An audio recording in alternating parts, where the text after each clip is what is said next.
மெய்வெளியின் செய்திகள் ஆதரவு வழங்குவோர் ஆய்ஸ்லாண்ட்ஸ்.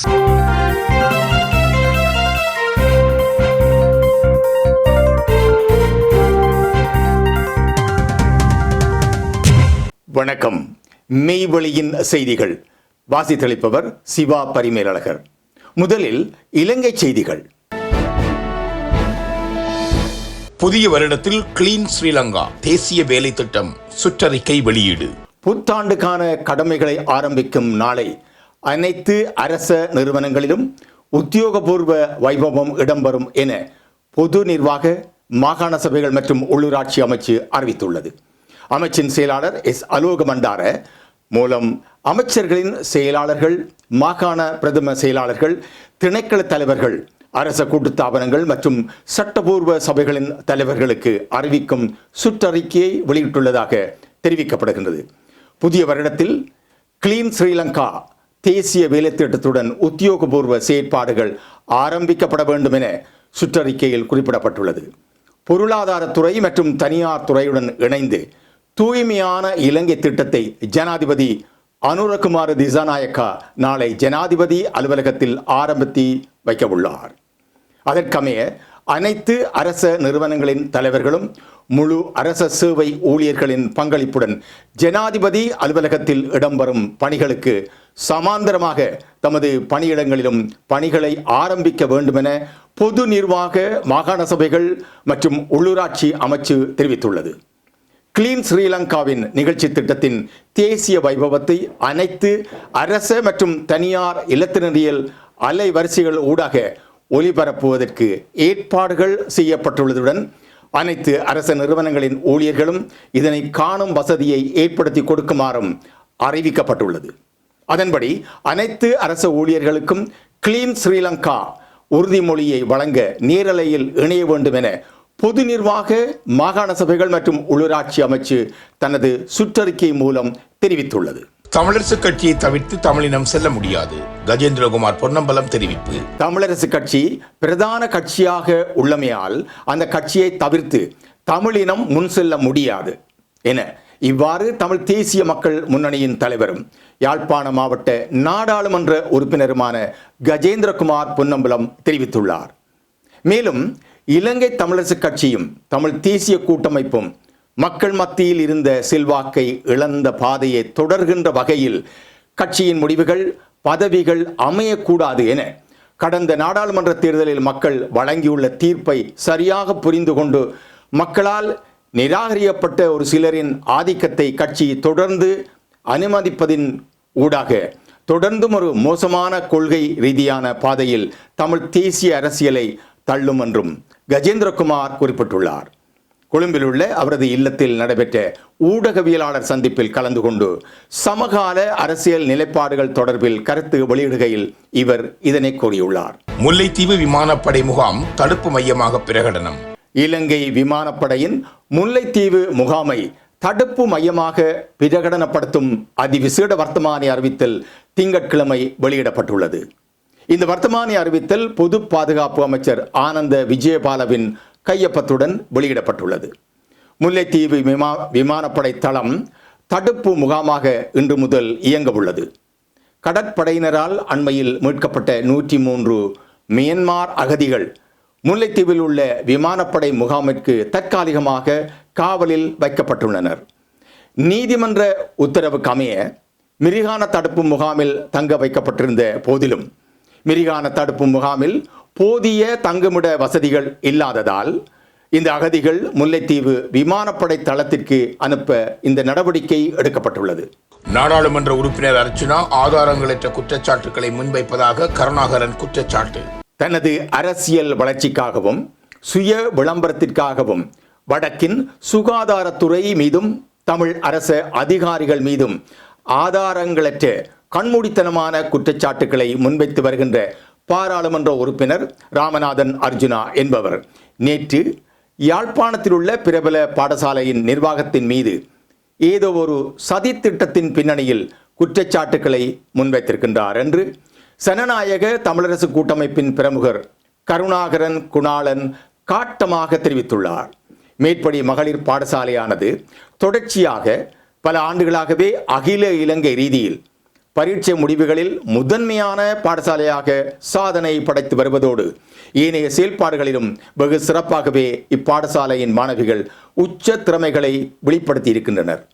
யாழ் மாவட்டத்தின் கிராமப்புறங்களிலிருந்து மாத்திரமன்றி கிளிநொச்சி மாவட்டத்திலிருந்தும் அதிகளவான மாணவிகள் இப்பாடசாலையில் கல்வி கற்று சமூகத்தில் உயர் பதவிகளை அலங்கரித்து வருவதனை நான் நன்கறிவேன்.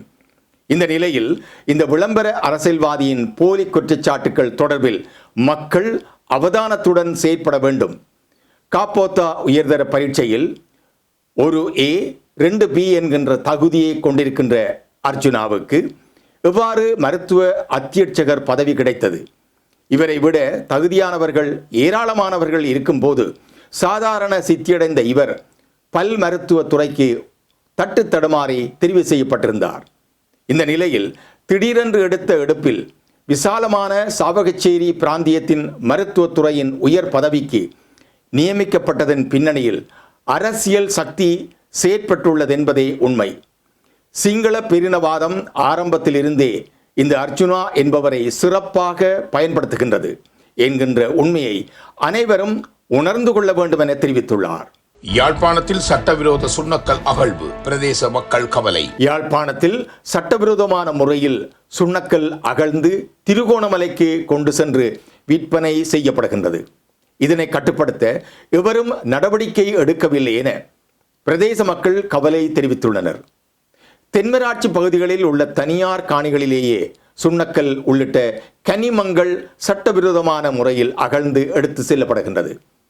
தென்மராட்சியில் குறிப்பாக மந்துவில் மற்றும் வேம்பிராய் பகுதிகளில் தனியார் ஒருவர் பெருமளவான நிலப்பரப்பினை வாங்கி தனது காணிக்குள் மணல் சுண்ணக்கல் போன்றவற்றை அகழ்ந்து விற்பனை செய்து வருகின்றார்.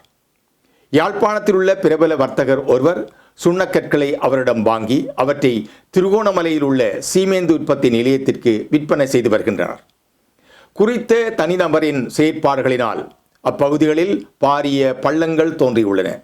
தமது காணிகளில் கனிம வளங்களை அகழ்ந்தவர்கள் தற்போது அரச காணிகளிலும் தமது கைவரிசையை காட்டத் தொடங்கியுள்ளனர். யாழ்ப்பாண குடாநாட்டில் உள்ள நீர் வளத்தை சேமிக்க பிரதான அச்சாணியாக சுண்ணக்கல் காணப்படுகின்றது. இது நீரினை தேக்கி வைக்க உதவுகின்றது. இங்கு மழைநீர் மூலம் ஊடுருவும் முழு நிலத்தடி நீரும் நன்னீராக மாறுகின்றது. கடல் மட்டத்துக்கு கீழே உவர் நீரும் கடல் மட்டத்திற்கு மேலே நன்னீரும் காணப்படுகின்றது. அவ்வாறான நிலையில் சட்டவிரோதமான முறையில் பெருமளவில் சுண்ணக்கல் அகழ்வு இடம்பெறுவதால் நிலத்தடி நீர் உவராகும் வாய்ப்பு அதிகமாக உள்ளது. இந்த நிலையில் இதனை கட்டுப்படுத்த வேண்டும் என பல தரப்பினரும் கோரி வந்த நிலையில் கடந்த மே மாதம் 30ஆம் தேதி யாழ் மாவட்ட செயலகத்தில் இடம்பெற்ற ஒருங்கிணைப்பு குழு கூட்டத்தில் சட்டவிரோதமான முறையில் 2 முதல் 3 மீட்டருக்கு மேல் ஆழமாக சுண்ணக்கல் அகலப்பட்டு யாழ் மாவட்டத்தில் இருந்து அனுமதியற்ற முறையில் வர்த்தக நோக்குடன் பிற மாவட்டங்களுக்கு சுண்ணக்கல் எடுத்துச் செல்லப்படுகின்றது என நாடாளுமன்ற உறுப்பினர் ஸ்ரீதரன் குற்றம் சாட்டி அதற்கு தகுந்த நடவடிக்கை எடுக்குமாறு கோரினார். ஆனாலும் இன்னமும் அகழ்வு பணிகள் தொடர்ந்து நடைபெற்று வருவதனால் தமது பகுதியை காப்பாற்ற உடனடியாக சம்பந்தப்பட்ட தரப்பினர் நடவடிக்கைகளை எடுக்க வேண்டும் என கோரியுள்ளனர். மீண்டும் ஆரம்பமாகும் நாகை யாழ் கப்பல் சேவை. நாகப்பட்டினம் மற்றும் காங்கேசந்துறைக்கு இடையேயான பயணிகள் கப்பல் போக்குவரத்து சேவை புத்தாண்டு முதல் மீண்டும் ஆரம்பிக்க உள்ளதாக தெரிவிக்கப்படுகின்றது. தமிழகத்திற்கும் இலங்கைக்கும் இடையேயான கப்பல் போக்குவரத்து சேவை 40 ஆண்டுகால இடைவெளிக்கு பின்னர் கடந்த ஆண்டு அக்டோபர் மாதம் ஆரம்பிக்கப்பட்டது. மோசமான வானிலை காரணமாக இந்த சேவை இடைநிறுத்தம் செய்யப்பட்டிருந்தது. பின்னர் மீண்டும் இந்த ஆண்டு ஆகஸ்ட் மாதம் தொடங்கப்பட்டது. வானிலையில் ஏற்பட்ட மாற்றம் காரணமாக இந்த சேவை நவம்பர் மாதம் முதல் டிசம்பர் மாதம் வரை நிறுத்தம் செய்யப்படும் என கப்பல் நிறுவனம் தெரிவித்திருந்தது. இந்த நிலையில் தமிழகம் மற்றும் இலங்கைக்கு இடையேயான கப்பல் போக்குவரத்து சேவை 2025ஆம் ஆண்டு ஜனவரி மாதம் 2ஆம் தேதி முதல் மீண்டும் தொடங்கும் என அறிவிக்கப்பட்டிருக்கின்றது. அத்துடன் இதற்கான முன்பதிவு நத்தார் தினமான டிசம்பர் 25ஆம் தேதி முதல் தொடங்கி இருக்கின்றது. மேலும் வாரத்திற்கு 6 நாட்கள் இந்த சேவை கிடைக்கும் என்றும் ஒருமுறை சென்று வருவதற்கான போக்குவரத்து கட்டணம் இந்திய மதிப்பில் 35,000 ரூபாய் ஆக நிர்ணயிக்கப்பட்டுள்ளது என்றும் கப்பல் நிறுவனம் தெரிவித்துள்ளது. இந்த முறையேனும் தமிழகத்திற்கும் இலங்கைக்கும் இடையேயான கப்பல் சேவை தொடர்ந்து நீடிக்குமா என்ற எண்ணம் பயணிகளிடத்தில் ஏற்பட்டுள்ளதாகவும் தெரிவிக்கப்படுகின்றது. இனி செய்திகளில் இந்திய செய்திகள். அண்ணா பல்கலைக்கழக விவகாரம், திமுகவை எதிர்த்து நீதி பேரணி, பாஜக தலைவர் அண்ணாமலை அறிவிப்பு. அண்ணா பல்கலைக்கழக மாணவி பாலியல் வன்கொடுமைக்கு உள்ளாக்கப்பட்ட சம்பவம் பெரும் பரபரப்பை ஏற்படுத்தியிருந்தது. இந்த வழக்கில் ஞானசேகரன் என்பவரை போலீசார் கைது செய்தனர். இந்த நிலையில் மாணவி பாலியல் வன்கொடுமைக்கு உள்ளாக்கப்பட்டமைக்கு எதிர்ப்பு தெரிவித்து தமிழக பாஜக தலைவர் அண்ணாமலை சாட்டடி போராட்டத்தில் ஈடுபட்டார். அவரை பலரும் விமர்சனம் செய்தனர். இதேவேளை பாஜக மாநில தலைவர் அண்ணாமலை கூறியதாவது: அண்ணா பல்கலைக்கழக கொடூரத்தின் உண்மையை மறைக்க முயலும் திமுகவை கண்டித்தும் பாதிக்கப்பட்ட மாணவிக்கு நீதி வேண்டியும் பாஜக மகளிர் அணி சார்பில் மதுரையிலிருந்து சென்னைக்கு நீதி பேரணி நடைபெற உள்ளது. மாநில மகளிர் அணி தலைவர் உமாபதி ராஜன் தலைமையில் பேரணி நடைபெறும். ஜனவரி 3ஆம் தேதி தொடங்கும் பேரணி சென்னையில் நிறைவு பெறும். இதன் போது ஆளுநரை சந்தித்து மனு ஒன்றை கையளிக்க திட்டமிட்டிருப்பதாக பாஜக தலைவர் அண்ணாமலை தெரிவித்துள்ளார். இந்திய முன்னாள் பிரதமர் மன்மோகன் சிங்கின் அஸ்தி யமுனை நதியில் நேற்று கரைக்கப்பட்டது. இந்திய முன்னாள் பிரதமர் மன்மோகன் சிங்கின் அஸ்தி யமுனை நதியில் நேற்றைய தினம் கரைக்கப்பட்டது. முன்னாள் பிரதமரும் காங்கிரஸ் கட்சியின் மூத்த தலைவருமான மன்மோகன் சிங் கடந்த 26ஆம் தேதி இரவு டெல்லியில் உள்ள எய்ம்ஸ் மருத்துவமனையில் காலமானார். அவரது உடலுக்கு குடியரசுத் தலைவர் திரௌபதி முர்மு, பிரதமர் நரேந்திர மோடி, காங்கிரஸ் தலைவர்கள் மல்லிகார்ஜுன் கார்கே, சோனியா காந்தி, ராகுல் காந்தி உள்ளிட்டோர் அஞ்சலி செலுத்தினர். இதனை அடுத்து சீக்கிய மத வழக்கப்படி அவரது உடல் யமுனை நதிக்கரையில் உள்ள நிகாம்போத் காட் பகுதியில் அரச மரியாதையுடன் நேற்றைய தினம் தகனம் செய்யப்பட்டது. இந்த நிலையில் மன்மோகன் சிங்கின் அஸ்தி குருத்வாரா மஜ்னு காதிலா சாஹிபுக்கு நேற்று காலையில் கொண்டு வரப்பட்டது. பின்னர் அருகாமையில் உள்ள ஜமுனை நதியில் அவரது அஸ்தியை உறவினர்கள் கரைத்தனர். இதனைத் தொடர்ந்து மன்மோகன் சிங்கின் மனைவி குர்சரன் கபூர், மகள்கள் உபிந்தர், தாமன், அம்ருத் உள்ளிட்ட குடும்பத்தவர்கள் குருத்வாராவில் மதச் சடங்குகளை செய்தனர். செய்திகளில் தொடர்பன உலகச் செய்திகள்.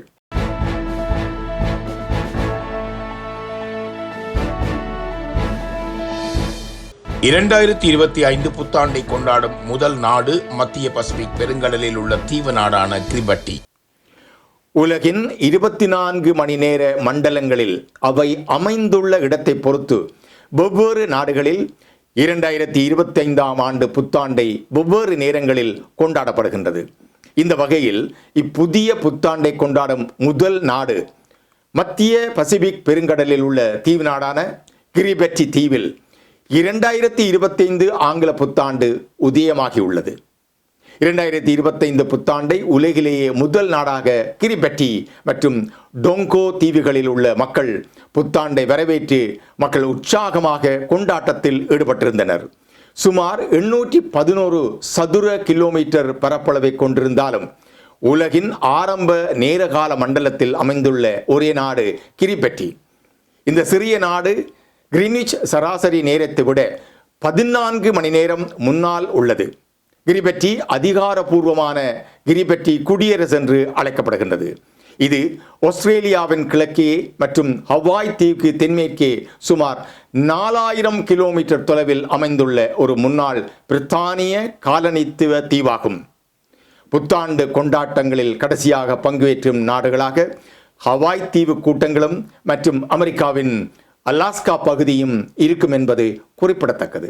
கனேடிய குடிமைக்கு விண்ணப்பித்தல் தொடர்பான அறிவித்தல். கனடாவின் குடியுரிமை விண்ணப்பங்கள் பரிசீலனைக்கான கால பகுதி 7 மாதங்களாகும்.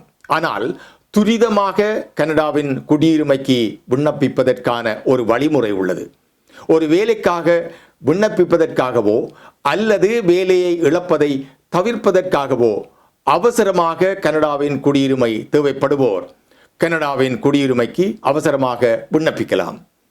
குடும்ப உறுப்பினர் ஒருவரின் மரணம் அல்லது உடல்நிலை கவலைக்கிடம் என்னும் நிலையில் உடனடியாக பயணிக்க வேண்டிய கட்டாயத்தில் இருப்போர் விண்ணப்பிக்கலாம் என்றாலும் கனடாவின் குடியுரிமைக்கு அவசரமாக விண்ணப்பித்த விண்ணப்பத்தை அவசரமாக பரிசீலிப்பதா இல்லையா என்பதை கனடா அரசுதான் முடிவு செய்யும் என்றும் தெரிவிக்கப்படுகின்றது.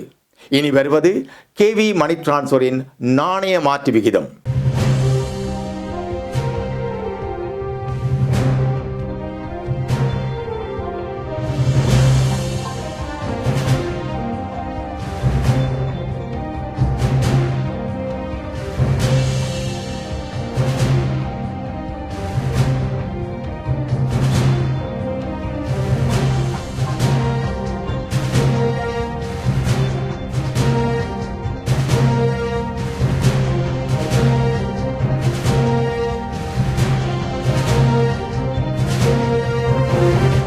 இத்துடன் மெய்வழியின் செய்திகள் நிறைவு பெற்றன. தொடர்ந்தும் மெய்வழியின் மேலதிக செய்திகளை பார்வையிட www.மெய்வழி.com என்ற இணையதளத்தை பார்வையிடுங்கள். மேலும் மெய்வழி ஆப்பையும் பதிவிறக்கம் செய்து கொள்ளுங்கள்.